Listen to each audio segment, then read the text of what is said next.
Hello, friends, and welcome to this midweek devotion. It's good to be with you again. I'm going to do something for this midweek devotion that I don't normally do when handling a text. And that is I'm going to take a chapter of scripture and I'm going to work from the back to the front. And the text that we're going to be looking at is actually one of my favorites, a very familiar passage of scripture, that passage of scripture from Psalm 139. When we get to the beginning part, I'm sure you will recognize those words. I've read them before in church. The last words from Psalm 139, here they are from the NIV.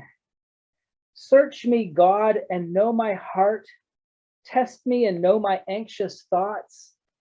See if there is any offensive way in me, and lead me in the way everlasting.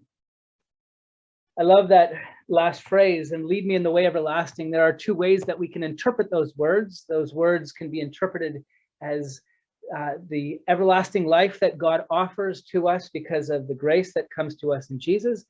That word everlasting, to be led in the way everlasting, can also be interpreted as being led in the way of abundance. Lead me in the way of abundance, as Christ would say, I came so that you may have life and have it more abundantly. That's David's prayer. Search me, O God, know my heart. Test me, know my anxious thoughts, see if there's any offensive way, and lead me in the way everlasting. David is giving permission to God to probe his heart, to probe his life, to probe his actions. And I find that interesting because the words just prior to those words are the words, if only God you would slay the wicked. Away from me, you who are bloodthirsty. They speak of you with an evil intent. Your adversaries misuse your name. And the entire passage of Psalm 139 has this theme running through it, this theme of God knowing us, God searching us. There's no place for us to hide. I'll work backwards in that passage of scripture, and again you'll recognize the first words. You search me, O Lord, you know me, you know when I sit and when I rise. I'm not going to read the entire thing. You can read that on your own time, and you perhaps know this one by heart. And then the psalmist moves into that section. Where can I go from your presence? Where can I flee? If I go to the heavens, you're there. If I make my bed in the depths, you are there.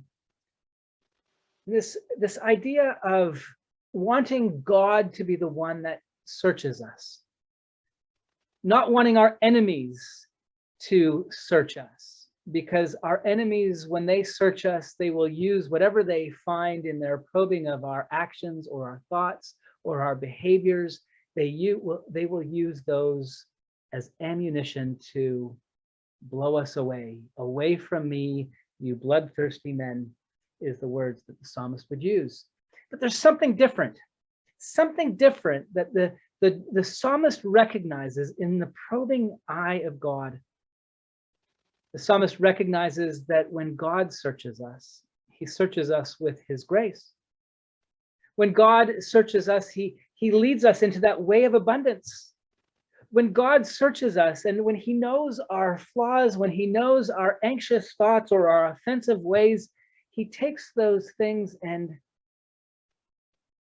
he in his grace is able to take those things out of our lives and again lead us in that way of goodness, in that way of grace, in that way that we see in Jesus Christ, that way that leads us into a life of love, a life that it pursues truth, a life that is built upon a God who has shaped us in his own image to worship and serve him.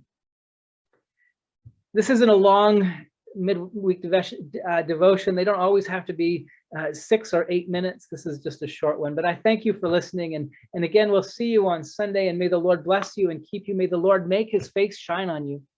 May he lift his face toward you. May you experience the searching eye of God and know his grace, his love, the grace and love that pushes out those sins in our lives, those broken places in our lives, those things that hold us captive.